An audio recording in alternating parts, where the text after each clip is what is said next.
Anda kembali menyaksikan Muslim Update Acwa TV bersama saya Nurul Cinta. Sebelum kita masuk ke informasi selanjutnya, saya akan sapa terlebih dahulu Ustadz Atabik Lutfi yang sudah bergabung bersama kami.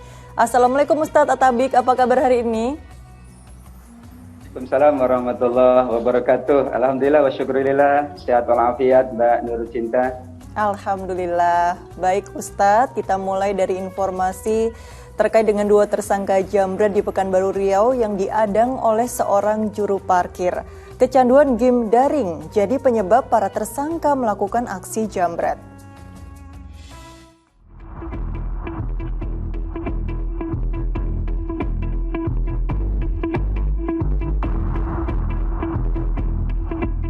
Aksi jambret di Jalan Arifin Ahmad, Pekanbaru Riau ini seketika terhenti oleh seorang juru parkir. Teriakan korban yang menggema dari kejauhan membuat pria 25 tahun tersebut dengan cepat menendang motor tersangka dan mengejarnya. Alhasil pelaku yang masih berstatus pelajar itu harus berurusan dengan polisi. Belum lagi keduanya sempat jadi bulan-bulanan warga.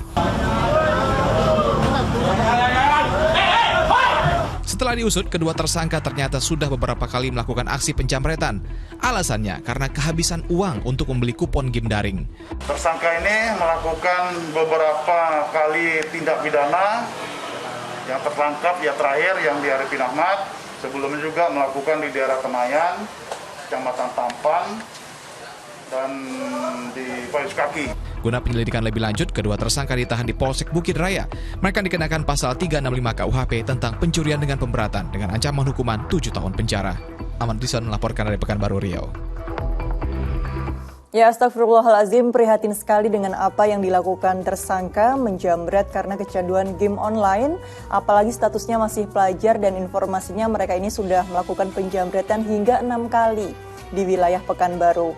Ustadz Atabik, permainan apapun termasuk game online, bagaimana syariat Islam menghukumnya? Boleh atau makruh atau bahkan haram, Ustadz? Ya Mbak Nurul Cinta, permainan adalah sesuatu secara prinsipnya dibolehkan, termasuk minal mubahat.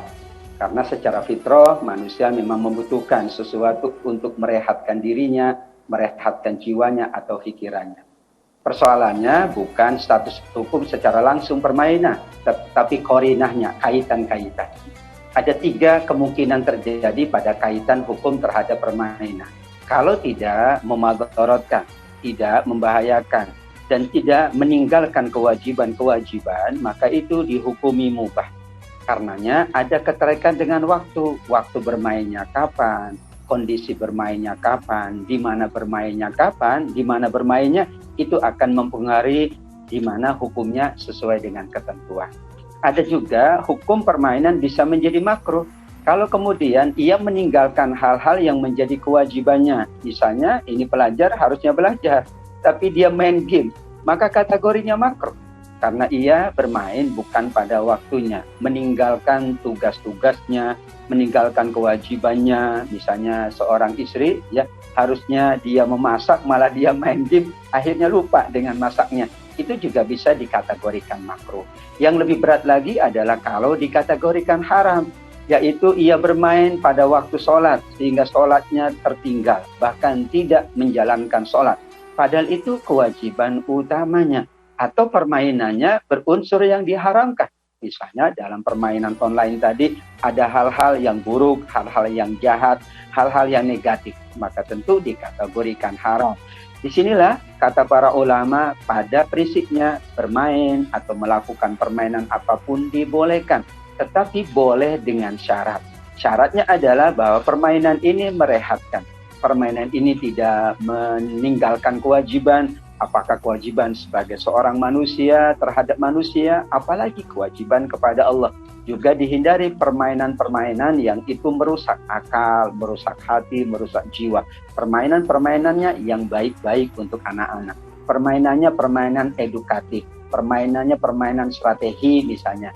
Sehingga itu adalah mencerminkan apa yang dijalankan oleh anak-anak kita. Tentu yang tadi dilakukan sampai kemudian ia membahayakan, bahkan ia kemudian melakukan tindakan yang sangat tercela, tentu ini dilarang. Disitulah landasan dari kita melakukan permainan atau bermain adalah sesuatu yang dibolehkan. Persyaratannya adalah jangan mengabaikan kewajiban. jangan meninggalkan kewajiban, tidak juga melakukan permainan yang diharamkan oleh Allah Subhanahu wa Ta'ala. Baik, selanjutnya Ustadz Atabik, jika sudah terlanjur nih kecanduan parah seperti ini, apa yang mungkin bisa orang tua lakukan agar anak bisa diselamatkan? Ya betul Mbak Nurul Cinta, di era sekarang ini cenderung anak relatif banyak di rumah, banyak dengan gadgetnya, banyak dengan alat-alat teknologinya. Maka tentu sebagai orang tua perlu mengingatkan, perlu anak-anak itu diberikan waktu-waktu tertentu, waktu untuk ibadah, waktu untuk belajar, dan waktu untuk bermain. Kalau kita sepakat dengan anak-anak kita, insya Allah anak-anak juga akan terkontrol.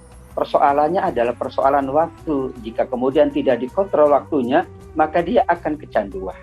Yang kedua adalah orang tua juga perlu bijak dalam memberikan fasilitas-fasilitas itu. Tentu dilihat usianya.